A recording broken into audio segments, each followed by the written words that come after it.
예, 기도하겠습니다. 주는 그리스도시요 살아계신 하나님의 아들이시나이다. 하나님, 오늘 창세기 24장을 통하여 이 일이 여호와께로 말미암았으니 우리는 가부를 말할 수 없노라 라는 제목으로 하나님의 말씀을 선포합니다. 창세기 24장에 나타난 하나님의 뜻과 계획을 정확하게 찾고 누리는 축복의 말씀이 되도록 창세기 24장에 드러난 예수 그리스도 비밀이 밝히 선포되어지는 축복의 말씀이 되도록, 정확하게 복음을 듣지 못하도록 방해하는 추악하고 더러운 사탄마귀 귀신의 세력이 주 예수 그리스도 이름 앞에 완전히 무너지는 예배가 되도록 축복하여 주시옵소서. 감사를 드리며 승리하신 주 예수 그리스도 이름으로 기도드리옵나이다. 아멘.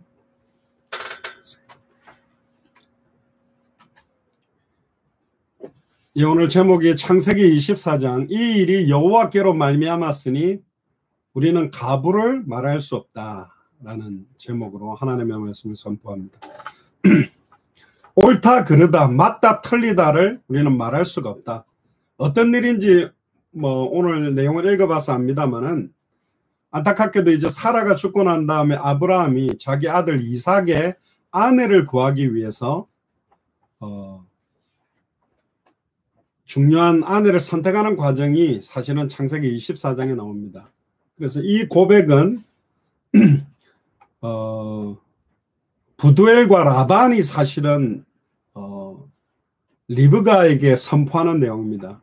또 그 데리러 왔던 엘리에셀에게 이야기하는 건데, 이 일이 만약에 이렇게 딱 리브가가 이삭의 아내로 선택된 것이 여호와께로부터 말미암은 것이라면, 하나님의 뜻이 맞다면 우리는 된다 안 된다, 옳다 틀리다, 하겠다 안 하겠다 그 말 못한다. 여호와께로 말미암았는데 우리가 거절할 수도 없고 맞다 틀리다 말할 수 없는 게 아니라 그대로 진행돼야 되는 것이다. 하나님의 절대적인 주권과 언약을 믿는 믿음에 대한 고백이거든요. 굉장히 멋있는 고백입니다. 그래서 이 이야기가 어떻게 나왔는지 오늘 24장을 읽어가면서 중요한 답을 찾게 되기를 주의 이름으로 축복합니다. 그러니까 이삭의 아내를 선택하는 과정에 나타난 아브라함의 믿음, 아브라함의 모든 가정을 일을 총무 역할을 하고 있는 엘리에셀의 믿음, 그리고 이제 부두엘이 누구냐, 이건 또 오늘 내용에서 찾을 거고요. 라반은 또 누구며 리브가는 누구냐, 거기에 대한 신앙 기준에 대한 부분을 좀, 신앙의 기준, 믿음의 기준에 대한 것들, 아브라함의 믿음의 기준은 어떤 포커스고 엘리에셀의 믿음의 기준은 어떤 포커스며, 부두엘과 라반의 믿음은 어떤 포커스며, 리브가의 믿음은 어떤 포커스인지 네 가지의 포커스를 가지고 메시지를 전하도록 하겠습니다. 1절 보세요. 아브라함이 나이가 많아 늙었고 여호와께서 그의 범사에 복을 주셨더라 그랬습니다. 우리는 복 그러면 이제 막 우리가 어릴 때부터 복주머니 차고 다니고 숟가락 안에 밥그릇 안에 막 뚜껑 위에 온갖 복 글자를 갖다가 자꾸 이렇게 보는 그런 복을 생각합니다만은, 갈라디아서 3장 14절을 보면 이는 그리스도 예수 안에서 아브라함의 복이 이방에게 미치게 하고 그렇게 되어 있습니다. 아브라함이 받은 복이 어떤 건데, 이방인, 지금 우리로 말하면 아브라함의 기업 물을 자, 아브라함이 믿음의 조상이죠. 아브라함을 사실은 유대인들은 믿음의 조상으로 인정합니다만은, 사실은 엄격하게 말하면 유대인들이 아브라함보다 더 자기들의 유대인 민족적인 지도자로 보는 사람은 모세거든요. 근데 아브라함의 복이 이방인에까지 미치게 하는 게 하나님의 뜻입니다. 어디 안에서? 그리스도 예수 안에서. 이걸 복이라는 단어 옆에 음자만 하나 딱 붙이면 너무 쉬워요. 복음이. 그러니까 복된 소식이 이방인에게 미치게 하고, 또 우리로 하여금 믿음으로 말미암아, 지금 이 갈라디아서를 기록하고 듣고 읽고 있는 우리로 하여금 믿음으로 말미암아 어떤 약속을 받게 한다? 성령의 약속을 받게 한다. 누구에게? 이방인에게. 그러니까 예수를 그리스도로 믿는 믿음으로 성령이 임하게 되는 약속까지 받게 하는 게 복이다. 할렐루야. 우리는 막 통장에 잔고가 막 넘쳐나고 막 경제가 풍성해져, 아이고 복 받았네, 아이고 잘 됐네, 막 주로 그럽니다만은, 성경이 말하려고 하는 아브라함의 복의 핵심은 사실은 예수를 그리스도로 믿음으로 말미암아 성령의 약속을 받는 게 복 중의 복이다. 축복 중의 축복이다. 그래서 우리가 보통 설날에 새해 복 많이 받으세요 그러는 것보다는 새해 복 많이 누리십시오. 이제는 받은 복을 누려라. 그렇게 말하는 게 더 훨씬 의미가 좋지 않겠나. 결국은 에베소서 1장 3절에 찬송하리로다. 하나님 곧 우리 주 예수 그리스도의 아버지께서 어디 안에서? 그리스도 안에서 하늘에 속한 모든 신령한 복으로 우리에게 복 주시되, 우리에게 주시려고 하는 복은 땅에 속한 복, 이 땅에서 얻어지는 복 수준이 아니라 그리스도 안에서 하늘에 속한 모든 신령한 복을 우리에게 복 주시려고 한답니다. 이게 뭐냐? 그거는 이제 오늘 내용을 읽으면 좀 나올 건데요. 그리스도 안에서 하늘에 속한 모든 신령한 복과 아브라함이 받았던 복과 성령을 주신다는 약속을 우리는 이미 받은 사람입니다. 그러니까 아브라함이 범사의 복을 받았기 때문에 잘 살게 됐다. 아이고 부자 됐구나. 부자 되세요. 막 이런 이야기도 하고 합니다만은 이건 하는 일마다 잘 되었다. 이렇게 읽으면 잘못 읽는 겁니다. 물론 기본적으로 그 복의 근원이시고 그 기본적인 복도 주시지만 진짜 예수를 그리스도로 믿는 사람은 고난도 축복으로 받고 핍박, 시험, 환난, 어려움도 감사로 복으로 받아버렸어요. 그러니까 사단이 견딜 수가 없는 거예요. 좀 어려움 주면 하나님 원망하고 일이 안 풀리게 만들면 하나님 살아있습니까? 왜 나는 예수를 그리스도인데 이래요? 나는 왜 당대 생활인데 이래요? 원망해야 되는데 감사로 돌려버리니까 이거는 뭐 복. 그래서 요즘은 아예 사탄의 전략은 바뀌었어요.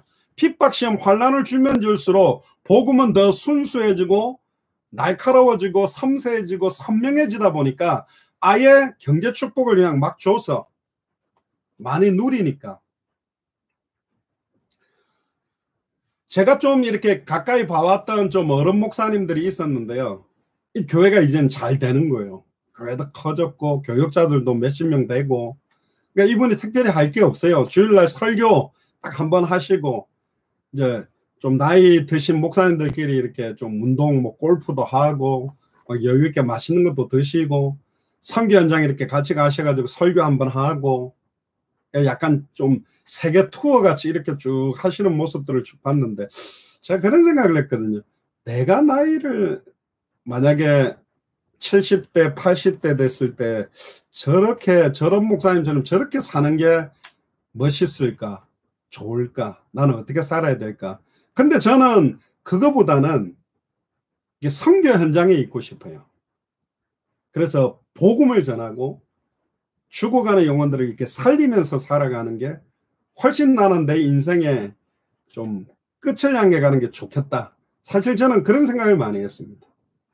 너무나 오랫동안 현장이라는 걸 제가 어릴 때 자라면서 굉장히 보수적이고 성경 하나님 중심, 말씀 중심, 교회 중심 하는 교회에서 철저한 믿음 신앙을 했지만 현장이 어떤 것인지, 현장에 필요한 게 뭔지를 사실 몰랐어요. 제가 지금까지 55개 나라를 돌면서 특히 생각나는 나라가 캄보디아였습니다. 캄보디아에 딱 메시지를 듣고 난 젊은 목사님들 몇 명이 와서 제 손을 딱 붙들면서 뭐라고 이야기했냐? 너무 감사하다. 물론 통역을 해서 제가 들었습니다. 우리나라에 전 세계에서 진짜 대단하다는 목사님들 많이 왔다. 근데 그분들은 대단한 분이고 또 막 성도들이 10만 명, 20만 명이라고 이야기하고 또 뭐 자기 교회가 어떻게 성장됐는지를 이야기하는데 그분들이 대단하고 또 그 나라에서는 그렇게 역사가 일어났는데 지금 우리한테 필요한 거는 내가 살고 있는 캄보디아의 현장 안에 죽어가는 사람들이 왜 죽어가는지 근본 문제, 해답, 응답, 결론. 이 사람들에게 전해줘야 될 복음이 뭔가. 성경이 말하고 있는 복음, 캄보디아를 살려낼 복음, 또 성경이 말하던 그 전도, 캄보디아를 살릴 수 있는 전도, 그리고 캄보디아에서 마라나타를 외치기 위한 그 방향, 그걸 지금 계속 이야기하는 건 너무 감사하다는 거예요. 어떤 교회들은 와서 돈도 많이 주더라. 또 한국으로 와달라고 막 비행기 이렇게 해가지고 막 선교 대회도 가가 인사도 했는데 괜히 내 바람만 들어가서 한국이 동경되지 내 나라의 마음이 안 담기더라. 근데 목사님 와가지고 계속 초대교회가 전했던 성경이 말하는 복음이 뭔가, 성경에서는 전도를 어떻게 했는가, 성경은 어떤 끝을 바라보고 사는가, 이거 말씀해 주셔서 감사하다는 거예요. 그분들은 메시지를 하러 온 목사님이 100만 명 교회 목사든 10명 모이는 교회 목사든 1000명 모이는 교회 목사든 거기에 관심 있는 게 아니라 이분이 성경을 가지고 전달을 주려고 하는 내용이 뭔지에 관심이 있는 분들이 있다는 거예요. 어마어마한 메시지가 필요한 게 아니고 엄청난 증거를 들이대는 게 아니고 지금 이분들을 살릴 수 있는 복음. 우리는 많은 목사님들이 그럽니다. 내가 내 교회를 굉장히 성장시켜서 막 500명, 1000명의 어떤 증거를 가지고 전 세계 가서 우리 교회가 이렇게 복음 들고 뛰었더니 이런 증거가 왔다고 말해주기를 원해서 증거를 만들고 있는데, 제가 각각 가본 바로는 그분들이 내 교회가 건축을 했건 안 했건 월세를 하건 안 하건 지상에 있던 지하에 있던 성도가 몇 명 모였던 거기에 큰 관심이 없어요. 이분 사람들 진짜로 성경이 말하고 있는 그 복음의 핵심, 성경의 전도의 핵심. 제가 과테말라에 그때 중남미에 찾았던 많은 목사님들한테 그랬습니다. 어떤 이야기를 했냐, 우리가 만약에 어떤 개교의 큰 증거를 만들어 갖고 와야 될 것 같았으면 앞으로 10년 20년 뒤에도 우리가 과테말라까지 중남미까지 못 왔을 것이다. 우리는 움직일 만한 상황이 되지 않는다. 마음껏 선교할 만한 조건이 안 된다. 그럼에도 불구하고 예수님이 그리스도기 때문에 이 복음을 들고 왔다. 진짜 이 복음이 이 나라를 살리는 게 맞다고 믿냐? 다른 걸로 되지 않는다. 예수가 그래서 이 복음 아니면 안 되게 돼 있다. 유대인들은 표적을 구하고 헬라인들은 지혜를 구하나 우리는 십자가에 못 박힌 그리스도를 증거하니 십자가는 멸망받을 자들에게는 미련해 보이고 구원을 얻는 우리에게는 하나님의 능력이다. 아멘입니까? 십자가의 도가 멸망받을 자들에게 미련한 이야기로 들립니다. 그러나 구원을 얻는 우리에게는 하나님의 능력이라니까요. 신학적 교리가 사람을 살리는 게 아닙니다. 살리는 것은 영이니 육은 무익하다. 육신적인 아무리 온갖 좋은 행사들이나 그걸 해본들 믿음의 결국은 영혼의 구원을 받도록. 결국 궁극적인 복이 뭐냐? 오늘 나오잖아요. 시편 133편 3절에 보니까 여호와께서 복을 명령하셨나니 곧 영생이로다. 할렐루야. 시편 말씀의 핵심 중에 핵심이 시편 133편 3절입니다. 1장 1절에부터 보면 복 있는 사람은 악인의 길을 쫓아는 죄인의 길을 서지 오만한 자의 자리에 앉지. 그 복이 뭐죠? 예수를 그리스도로 믿는 복. 예수를 그리스도로 믿음으로 받게 되는 영원한 생명. 그게 참된 복이잖아요. 그 복을 받으면 성령께서 가르치시고 깨닫게 하고 생각나게 하면 사람이 변하게 시하고 그 사람의 인생이 바뀌어지잖아요. 그게 축복 아닙니까? 성전 미문에 앉아있는 안전뱅이에게 아무리 동전을 많이 줘본들, 아무리 옷을 갖다 줘본들, 그 사람은 계속 앉아서 그거 하라는 것이죠. 은과 금은 내게 없거니와 내게 있는 것으로 네게 주노니. 우리 안에 있는 영원한 생명, 생명의 성령의 법, 예수가 그리스도한 그 복음을 전달했을 때 저는 지금도 예수가 그리스도한 복음을 안전뱅이에 전하면 안전뱅이에 이렇게 세울 능력은 없어요. 그러나 그 안전뱅이는 정확한 복음을 받는다면 안 일어나도 하나님을 찬양하게 될 겁니다. 할렐루야. 그게 복음 받는 것입니다. 예수님이 죽었던 사람도 살렸고 눈먼 자도 눈 뜨게 했고 안전뱅이도 이렇게 했고 문둥병도 다 치유됐지만 오순절 마가의 집 다락에 그대로 오지 않았어요. 왜? 자기 육신적인 문제 해결되니까 끝인 거라. 만약에 사카모니가 내 육신적인 병을 낫게 해준다면 거기 가서 빌 수도 있는 사람들입니다. 눈에 보이는 것을 따라가는 사람이에요. 그러나 우리는 눈에 보이지 않는 예수님이 바로 엘리야가 아닌 예레미야가 아닌 사례요한이 아닌 선지자 중에 하나가 아닌 그리스도로 믿는 것. 이게 성경이 말하는 복입니다. 이게 은혜 중 은혜라니까요. 다른 데 치우쳐져 있는 사람들이 너무 많습니다. 막 신비와 은사와 능력과 병 고치고 귀신 쫓아내는 쪽으로 극으로 달리고 있는 분도 있고 막 율법으로 막 정죄하고 판단하고 저주하고 막 이쪽으로 달리는 사람도 있고 인권운동 사회운동으로 달리는 사람이 있고 지식운동으로 달리고 있는데 믿음의 결국은 영혼의 구원을 받는 디도서 1장 3절에 자기의 때에 자기의 말씀을 전도로 나타내서 생명 살리는 데 집중하는 말씀과 방향을 맞춰 가는 교회가 많지 않다. 그래서 오늘 24장 이삭의 아내를 얻는 장면 이런 맥락에서 이해를 해보세요. 요걸 좀 각도를 다르게 하면 아브라함을 하나님의 입장으로 둔다면 엘리에셀을 그리스도 입장으로 두고 리브가를 신부되는 교회 입장으로 봐도 괜찮아요. 물론 뭐 정식적인 신부는 신랑은 이삭입니다만은 하나님이 예수님을 보내서 우리 신부되는 교회들을 찾아 세우고 진짜 마지막 때에 인재가 올 때 믿음을 끝까지 지킬 그런 교회를 찾고 있는 그런 면으로 봐도 좋을 겁니다. 이때 아브라함의 나이가 몇 살이냐? 140세.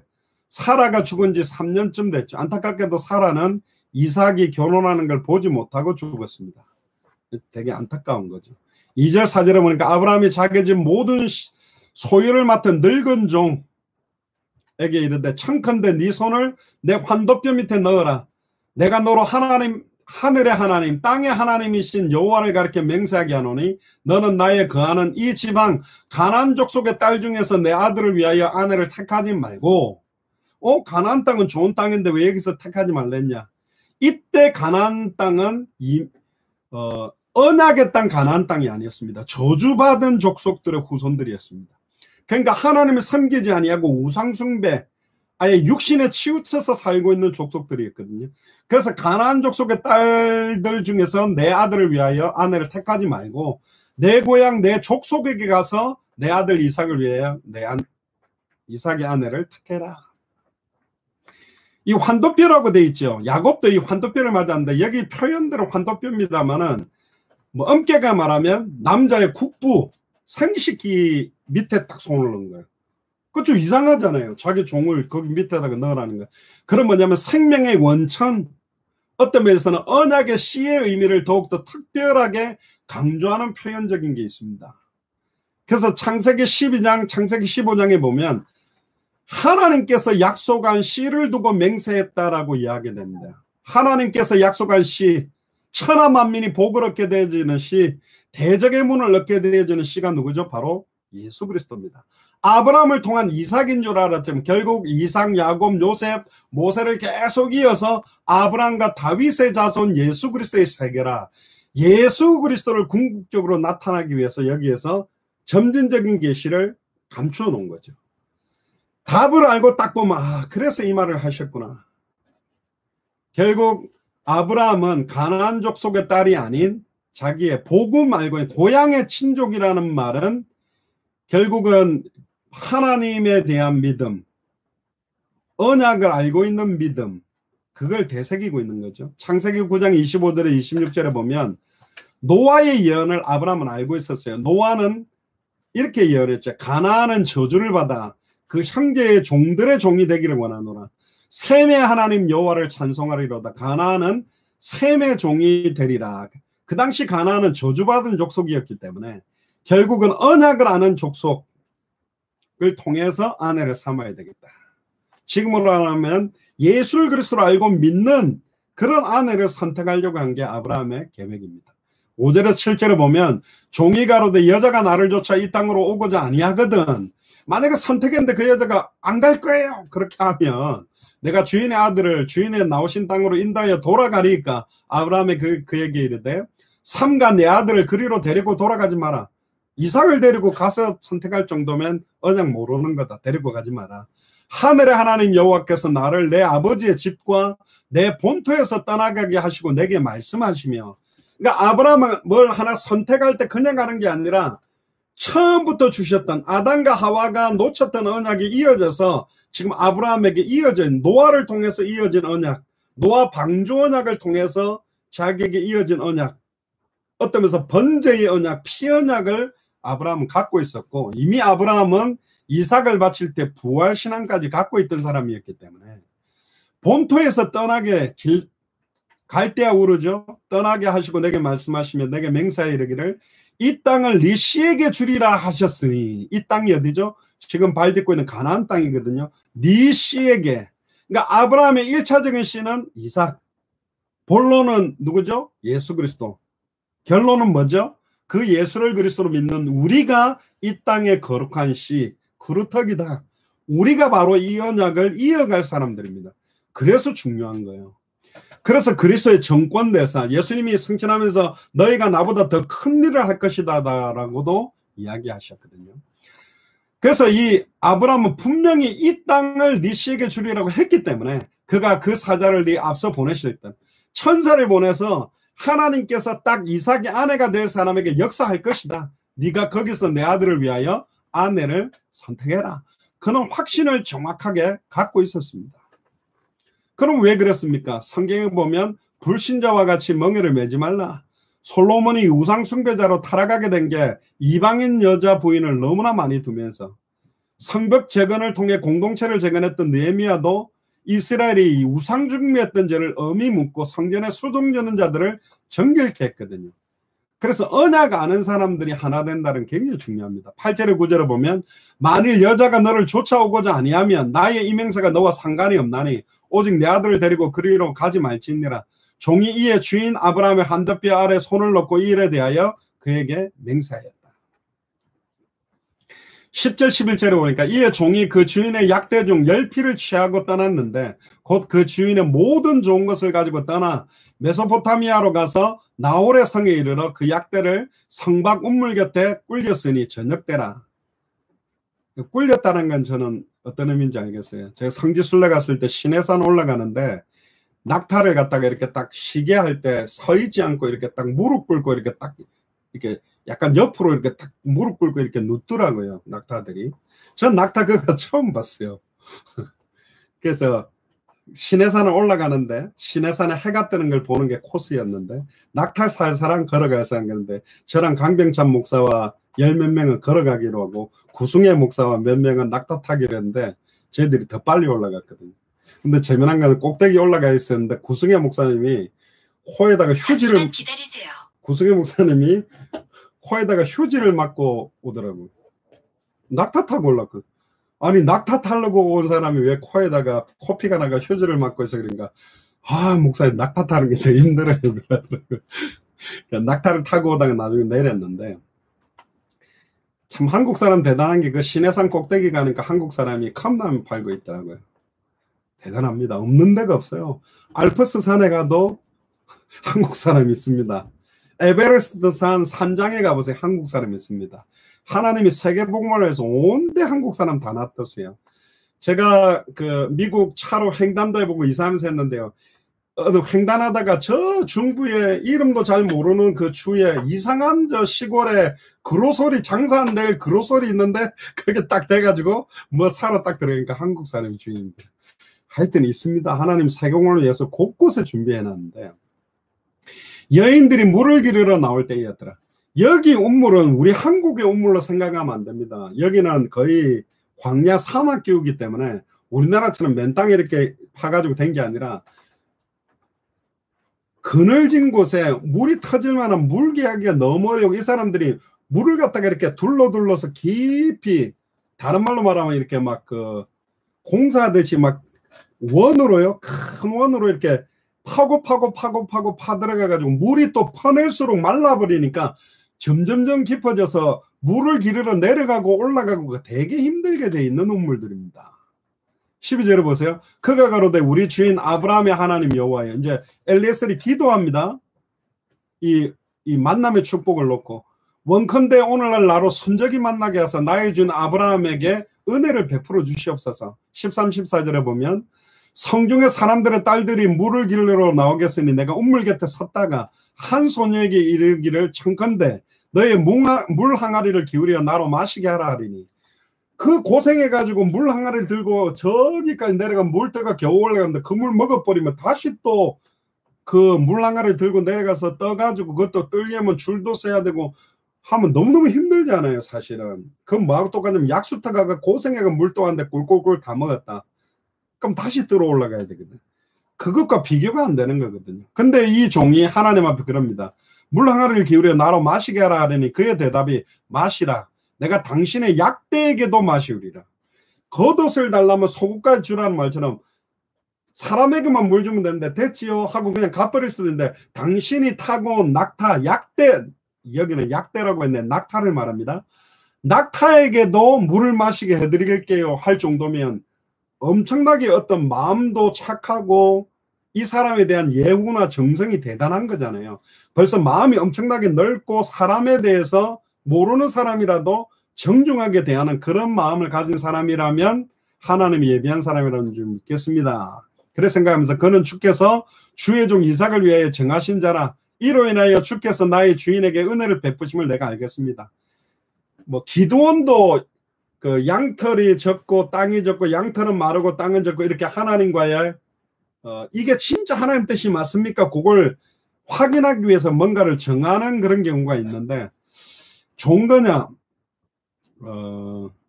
저는 그렇게 좋은 거라고 생각하지 않습니다. 그냥 하나님 약속이 맞으면 그대로 가면 돼요.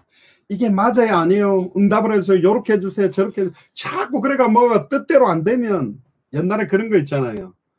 보통 그 기도하세요. 그래 자기 신랑을 두고 기도하라는 거예요. 그럼 여자들이 신랑감을 두고 기도하면 하나님 150cm에 얼굴 못생기고 배티 나오고 뚱뚱하고 공부 못하고 돈도 못 버는 남자랑 결혼하게 해주세요. 그렇게 기도하는 여자는 단 한 사람도 없을 겁니다.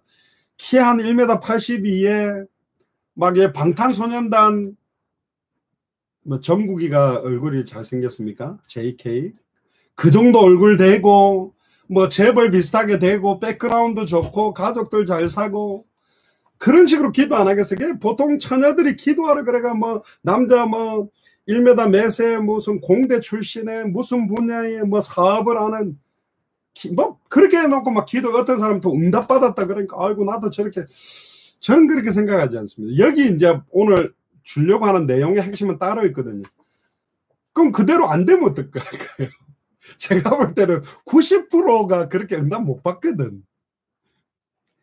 어떤 아주머니에게 아들이 둘이 있었다 안 합니까? 우산 장사와 소금 장사. 하나님 오늘 비 좀 요게 해주세요. 그러면 우산 파는 아들은 장사가 잘 되는데 소금 파는 아들은 울상이라. 해가 쨍쨍 내리쬐게 해주세요. 그러면 소금 파는 사람은 할렐루야인데 우산 파는 사람은 아이고 해가 쨍쨍쨍해 우산이 안 팔리는 그런 식이 되어버린단 말이에요. 하나님 난처하게 만드는 기도도 되게 많은 것 같거든요. 15절 한번 보세요. 말을 마치지 못하게. 그러니까 기도를 딱 끝나지도 않았는데 리브가가 물 항아리를 어깨 메고 탁 온 거예요. 하나님이 너무 순적하게 만나게 한 거죠. 그는 아브라함의 동생 나홀의 아내 밀가의 아들 부두엘의 소생이라. 그러니까 아브라함의 형제가 있었는데 아브라함의 동생 나홀의 아내 밀가의 아들 부두엘의 소생이다. 그러니까 친척벌이죠 사실은. 결국 하나님은 우리의 생각과 기준대로가 아니라 하나님이 우리를 향한 뜻과 계획이 있습니다. 그러니까 하나님의 굉장히 숨겨진 계획이 있어요. 아이고 어쩌다가 내가 저런 남편을 선택했지, 어떻게 하다가 저런 여자를 선택했지, 어떻게 하다가 이런 아들이 태어났지, 이런 딸들이 아니라 하나님의 신묘막측한 계획 속에 우리에게 가장 좋은 조건들로 하나님은 자녀를 주셨어요. 자 그리고 그럼 목사님 나는 이혼했다가 다시 재혼해가 또 자녀인데 그것도 하나님의 주권에 있습니다. 그럼 하나님이 나를 이혼하게 만든 분이 아니요. 자 보세요.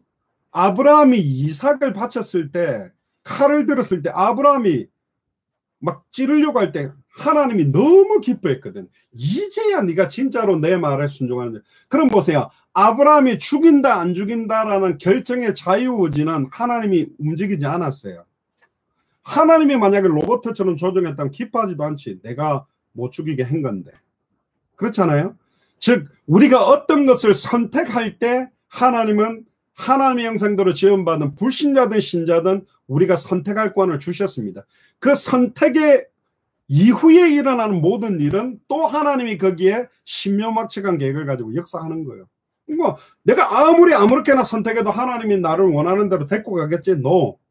하나님의 절대 주권은 우리를 로봇으로 움직이는 마스터 플랜이 아닙니다. 어떠한 상황에서도 우리를 인도해 주시기 때문에 나는 절대 주권을 믿고 하나님의 뜻과 소원을 향해 가장 지극히 선한 걸 분별하며 위에서 부르신 부름의 상을 향하여 전력 질주를 하며 내 모든 것들의 진력을 다하는 것입니다. 그렇게 사는 거예요. 근데 하나님은 시험하고 사는 사람이 많아. 하나님 내가 그럼 마약도 해볼게. 하나님 나 사랑하면 마약 못하게 만드세요. 저는 이야기 안 했으니까 어떤 애가 막 게임에 너무 빠지니까 엄마가 네가 하나님이 사는데 이놈아 맨날 게임만 하고 있으면 되겠냐.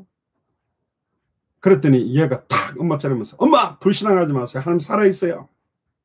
하나님 진짜 나를 사랑한다면 내가 게임에 빠지지 않도록 어느 날 내 마음을 변화시켜서 게임이 전미 없도록 만들어서 게임 안 하게 만들 거니까 불신앙하지 말고 나를 위해 기도하세요. 이런 소리. 제가 그랬죠. 그런 애들은 뭐로 때리라고요? 성경책 가지고 요 자크 티 나온 요 쇠로 입을 갖다가 계속 피 터질 때까지 때려야 된다니까. 그건 말도 안 되는 장난치는 거예요. 누가 그랬다더라고. 저 뭐예요? 어떤 사람 자기 아들이 가장 잘하는 게 게임이래. 그래, 얘는 뭐 해야 돼? 게임을 해야 됩니다. 그러니까 그 프로 게이머가 되기 위해서는 하루에 뭐 몇 시간씩 그 게임을 해야 되는데, 하지 말라 할 때는 그렇게 숨어서 하더니 프로 게이머가 된 데가 하랬더니 자꾸 놀더래. 그래, 야 임마 게임 안 해! 네가 하루에 5시간 6시간 게임을 해야 프로 게이머가 돼. 게임 좀 해라.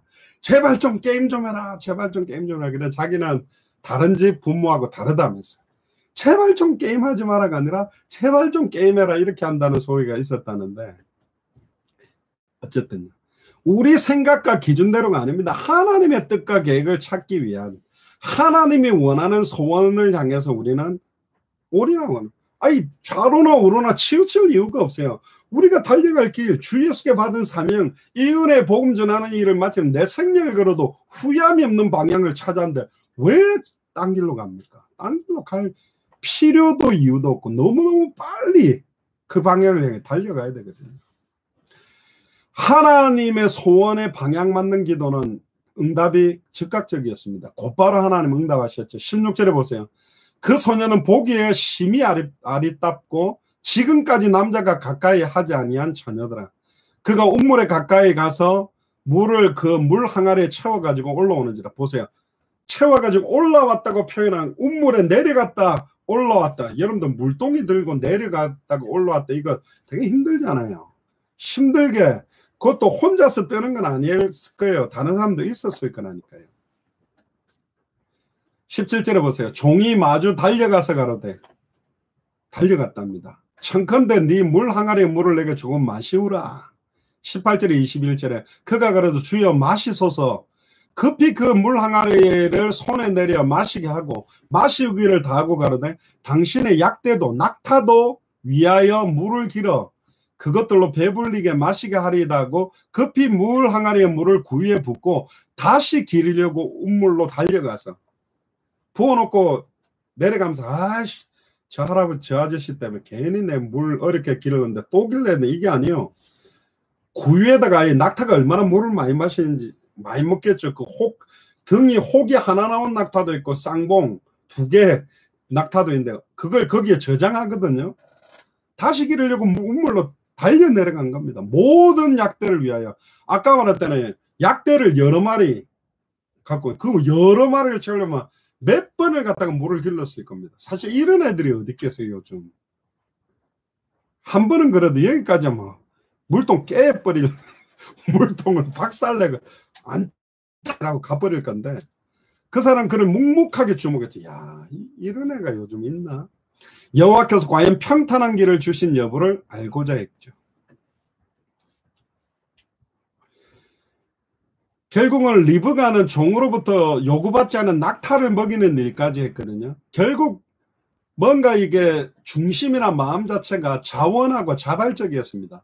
그리스도의 신부되는 교회는요, 주를 간절히 기다림으로 자원하고 자발적으로 기름을 준비하고, 10처녀 중에서 5처는 준비되지 않았고 5처는 준비되어 있었잖아요. 그게 바로 그리스도를 향한 교회가 가지는 헌신의 자발성입니다. 너무 기뻐서 스스로 하는 거죠. 전도를 해라 말라, 뭘 봉사를 해라 말라가 아니라 너무 기쁘니까 헌금해라 복받는다가 아니라 예수를 그리스도로 믿으면 기뻐서 헌금하는 거죠. 교회 예배 빠지지 마라가 아니라 주님 사랑하니까 예배드리니까 기뻐서 오는 것이지, 그걸 막 율법적으로 헌금 잘해 복받는다 주의 성령, 틀린 것입니다. 복음을 먼저 받으면 그 하라 하지 말라가 아니요, 자기가 누리는 대로 하는 것입니다. 22절에 보세요. 약대가 마시기를 다음에 그가 반세겔 중 금고리 1개와 10세겔 중 금 손목고리 1쌍을 그에게 주며, 반세겔은 5g, 한 세겔은 10g이겠죠. 10세겔 약 114g을 가지고, 그때 당시에 이 금이 너무 귀했는데 그걸 준비해 가지고 간 겁니다. 23절에 25절에 가든 네가 네 딸이냐, 너희 어머니가 누구냐, 너희 아버지가 누구냐 물었죠. 청컨대 내게 구하라. 네 부친의 집에 우리 유숙할 곳이 있느냐. 그 여자가 그에게 이르되 나는 밀가가 나홀에게서 낳은 아들 부두엘의 딸이니이다. 또 가로되 우리에게 집과 보리가 족하며 유숙할 곳도 있나이다. 부두엘이라는 이름은 하나님의 사람이라는 뜻입니다. 부두엘은 아브라함의 동생 아람 사람 나홀, 그러니까 아브라함의 형제가 나홀이죠. 그의 아들이고 밀가의 소생이었습니다. 그러니까 나홀은 8명의 형제를 두었어요. 우스, 부스, 금무엘, 게셋, 하소, 빌다스, 이들랍, 부두엘. 막내가 부두엘이었습니다. 부두엘은 라반과 리브가를 낳았죠. 그래서 라반의 오빠가 리브가의 오빠가 라반입니다. 라반 하면 여러분들 잘 알죠. 야곱이 도망가가지고 삼촌 댁에 있었잖아요. 그게 라반의 집이죠. 거기에 나오는 라반입니다. 그러니까 부두엘과 아브라함의 가정은 아람 종족이면서도 하나님의 은혜를 입은 가문입니다. 지금 아람, 우리 마라나타 엘리엘리 라마 사박다니가 아람어잖아요. 그 아람어인데 이 아람이 시리아 약간 북부 지역이 아람 종족들이 이렇게 많이 살고 있었던 지역입니다. 그러니까 이때는 율법 주시기 전이고 구체적으로 구속 방법이 허락되지 않은 때이기 때문에 하나님의 은혜가 이런 형태로 나타난 거죠. 26절에 27절에 보면 이에 그 사람이 머리를 숙여 여호와께 경배하고 가로되 나의 주인 아브라함의 하나님 여호와를 찬송하나이다. 나의 주인에게 주의 인자와 성실을 끊이지 아니하였사오며 자기가 기도한 대로 너무 정확하게 딱 맞는, 너무 순직하게 딱 맞는 응답 오니까 너무 감사하잖아요. 여호와께서 길에서 나를 인도하사 내 주인의 동생 집에 이르게 하셨나이다. 그리고 28절에 31절에 소녀 리브가가 달려가서 이 일을 어미 집에 고하였더니 리브가가 오라비가 있어 이름은 라반이라. 그가 운물로 달려가 그 사람에게 이르니 그가 누이의 고리와 그 손의 손목고리를 보고 또 그 누이 리브가가 그 사람이 자기에게 이같이 말하더라 함을 듣고 그 사람에게로 나아갑니다. 때에 그가 운물가 약대 곁에 섰더라. 라반이 가로되 여호와께 복을 받은 자여 들어오소서. 그러니까 어쨌든 라반이 여호와를 알고 있잖아요. 그러니까 하나님을 알고 여호와의 이름으로 복을 주는 정도의 그래도 가문이기 때문에 이삭의 아내가 되기에는 너무 딱 맞는, 어찌 밖에 섰나이까 내가 방과 약대의 처소를 예비하였나이다. 그러니까 사실은 이 당시에 먹고 사는 게 그렇게 넉넉하지 않았지만 충분하게 이렇게 좀 경제적인 축복도 있었던 것 같고요. 사실 여기 나오는 라반은요, 구약 성경 이제 다음 주에 하게 돼 24장에 통해서 나오게 되죠. 아버지와 형 에서를 속이고 축복권을 가로챈 야곱이 숨으로 온 것이 바로 이 라반의 집입니다. 이 리브가도 뭐 다음 주에 메시지 나가겠습니다만은 20년 동안 사실은 숨죽이고 살았죠. 근데 라반의 딸 라헬을 아내로 맞으려고 했는데 야곱은 그 언니 밤에 그 어두워서 첫날 밤을 보러 눈 떠보니까 그 언니라 레아를 받아들이죠. 그러니까 우리는 언니가 먼저 시집 못 간다. 그러니까 또 노예와 다름없이 생활을 견디면서 수년을 하루같이 하면서 라헬까지 맞아들이게 되죠. 그러니까 결국 야곱 자기 조카를 갖다가 사실은 자기 목적을 위해서 거의 노예 부리듯이 노동력을 무참하게 노동력 착취한 사람이 라반입니다. 그러니까 참 뭐랄까요, 좀 하나님을 믿는 믿음은 있지만 좀 사람이 약간 무자비한 그런 사람이었다고도 볼 수 있고 강교했지만 결국은 야곱이 또 이 라반의 재산들을 또 뛰어난 머리를 써서 가지고 이렇게 또 나오게 되는데 인간의 재성은 이렇게 이기적으로 탐욕으로 나타납니다. 참 좋은 사람이었는데 사람이 살다 보면 이렇게 변질되는 것이다. 그리스도인으로 산다는 게 나만 복받고 나만 축복받으면 대가 아니라 뭔가 여러 사람들을 살리고 그들을 행복하게 만들고 그들을 복음 안에서 축복할 수 있는 그런 게 필요해요. 그래서 결국 2000년 전 라반의 삶을 완전히 바꿀 방법도 예수가 그래서 복음밖에 없는 것이죠. 32절에 33절에 보면 그 사람의 집으로 들어가며 라반이 약대의 짐을 부리고 집과 보리를 약대에게 주고 그 사람의 발과 그 종자의 발 씻을 물을 주고 그 앞에 식물을 베푸니 그 사람이 가로되 내가 내 일을 진술하기 전에는 먹지 아니하겠나이다. 라반이 가로되 말하소서. 그러니까 나는 가장 중요한 거, 그러니까 자기 일의 핵심이 뭔지를 알고 있죠. 보통은 먹고 즐기고 막 술 먹고 막 퍼져버렸을 건데 자기 뭐하러 왔는지 뭐가 핵심인지를 알고 있던 사람입니다.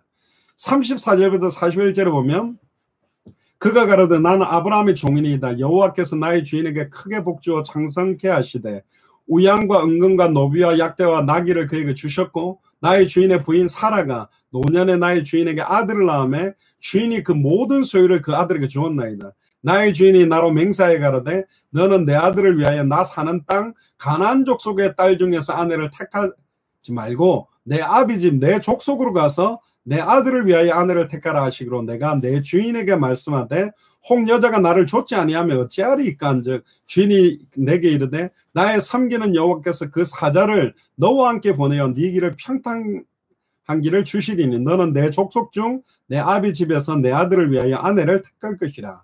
네가 내 족속에게 이를 때에는 네가 내 맹세와 상관이 없으리라. 서로 그들이 내게 주지 아니할지라도 만일 그들이 내게 주지 아니한다면 내가 내 맹세와 상관없으리라.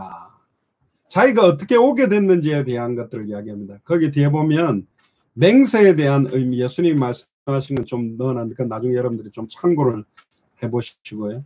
결국 모든 것들을 다 이야기합니다. 그때 42절에서 51절을 보니까 내가 오늘 운물에 이르러서 자기가 어떻게 할지에 대한 이야기들을 계속 이야기를 하죠. 그리고는 중요한 게 52절부터 보세요. 아브라함의 종이 그들의 말을 듣고 땅에 엎드려 여호와께 절하고 은금 패물과 의복을 꺼내어 리브가에 주고 그 오라비아 어미에게도 보물을 주니라. 이에 그들을 그 종과 종자들이 먹고 마시고 유숙하고 아침에 일어나 그에게 가로되 나를 보내어 내 주인에게로 돌아가게 하소서. 하루 만에 돌아가려고 하는 거예요. 그러니까 리브가의 오라비아 그 어미가 가로되 소녀로 며칠을 적어도 열흘을 우리와 함께 있게 하소서.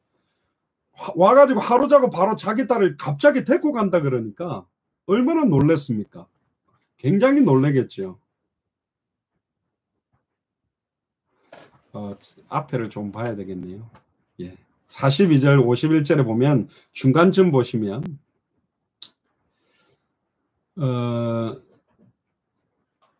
이제 당신이 인자와 진실로 나의 주인을 대접하려거든 내게 구하시고 그렇지 아니거든 내게 구하여 나로 좌우간에 행하게 하소서. 라반과 부두엘이 대답하지요. 여기 대답이 오늘 제목이니까요. 라반과 부두엘이 쭉 모든 이야기, 아브라함이 어떻게 아내를 구하려고 하고 그 언약을 따라 엘리에셀이 어떻게 진행돼서 리브가가 어떤 행동을 해서 어떻게 만났고 자기 집에 왔는지에 대한 걸 딱 듣고 나니까 라반과 부두엘이 대답하여 가로되 이 일이 여호와께로 말미암았으니 우리는 가부를 나쁘다 좋다를 말할 수 없다. 그건 하나님의 뜻 그대로다. 하나님이 원하는 대로 언약하신 대로 이루어지는 것이다. 그러니까 뭔가 내 생각이 더해지지 않는 거예요. 딱 모든 일들이 하나님 뜻과 계획대로 가는 것이라면 맞다 틀리다 좋다 나쁘다도 아닙니다. 그대로 가는 겁니다. 말씀하신 그대로 내게 이루어지이다.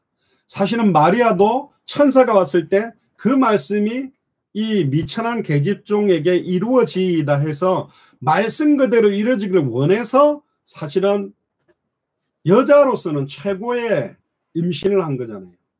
성령으로 잉태되었고 예수님을 출산한 여자가 원래 마리아입니다.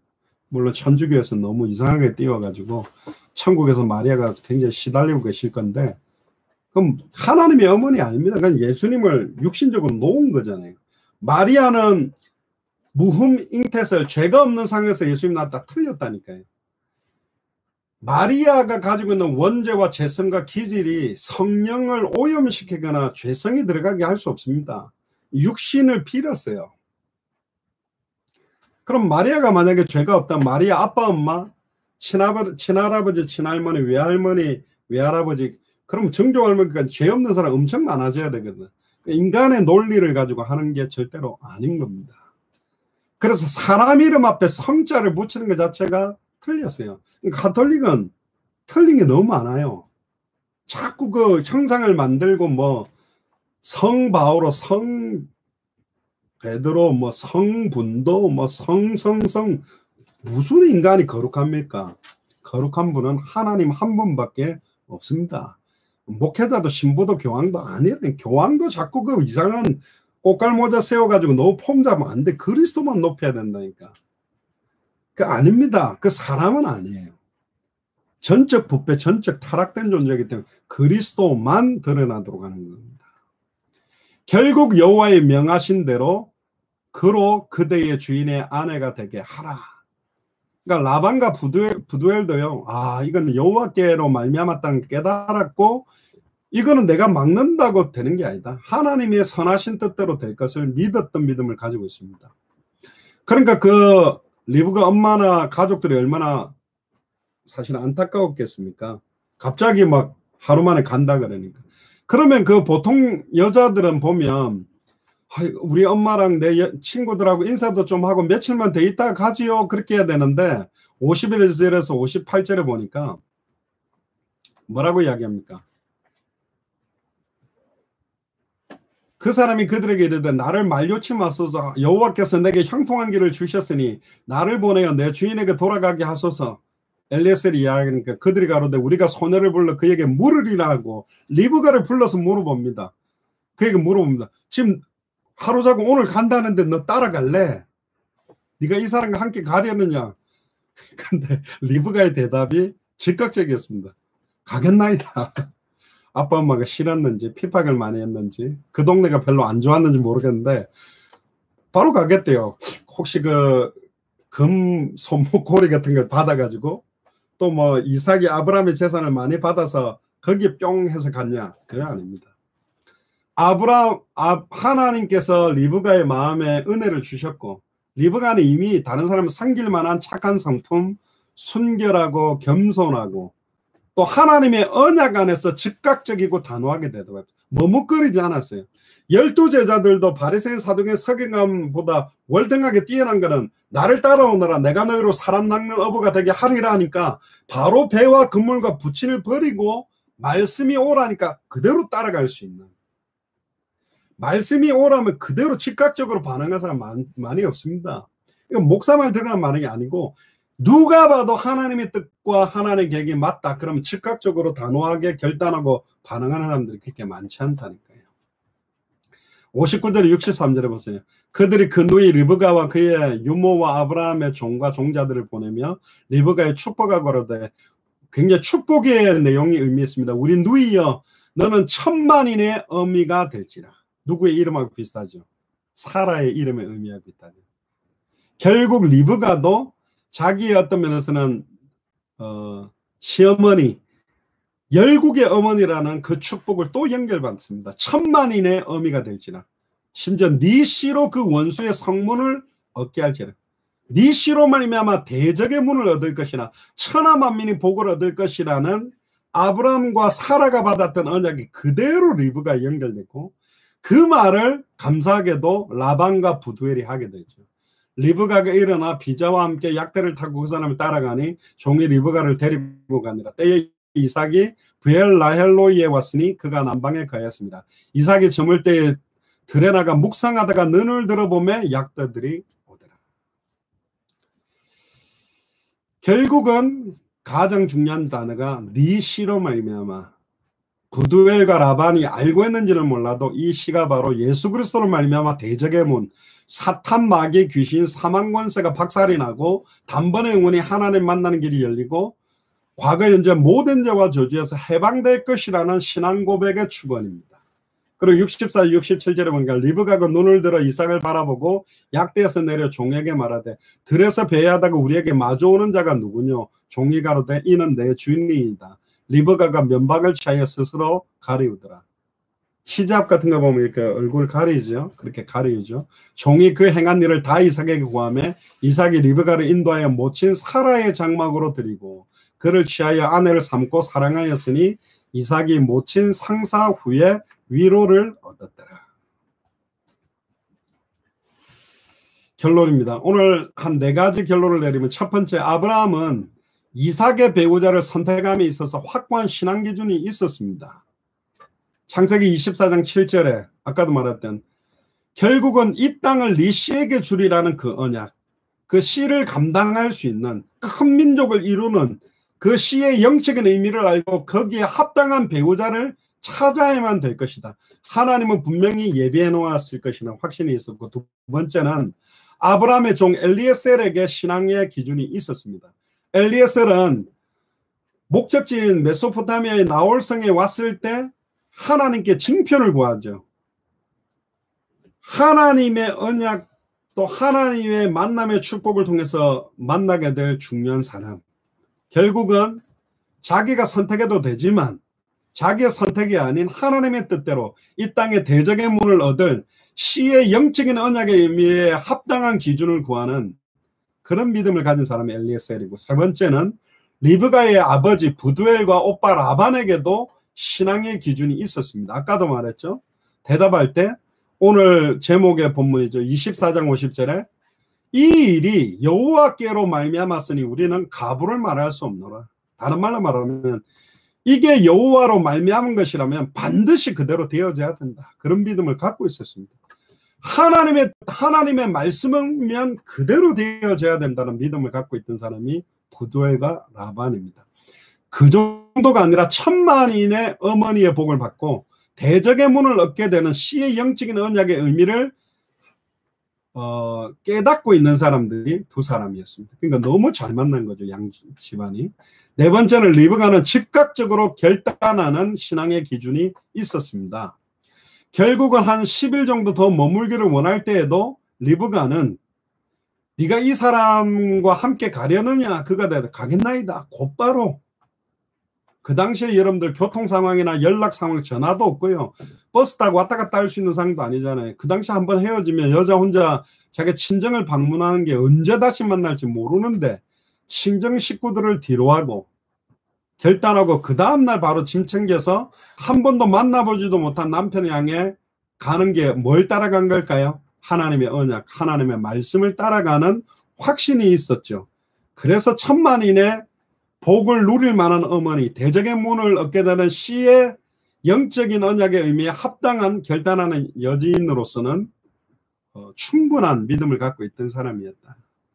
결국 우리가 세상을 살면서 뭘 해결하고 결정할 때 우리의 생각이나 지혜나 여론이나 인간적인 방법이 아니라 하나님의 말씀에 대한 확고한 신앙, 순종, 믿음이 있다면 그게 처음에는 안 좋아 보여도 결국은 안 좋게 되더라도 그건 하나님의 뜻을 따라간 거니까 아무 의미가 없는 게 아니라 굉장한 의미가 있죠. 자신의 생각, 자신의 뜻이 아닌 하나님의 뜻 앞에 자신의 의견을 완전히 내려놓을 수 있을 때 가장 좋은 것을 얻을 수 있다는 게 비밀입니다.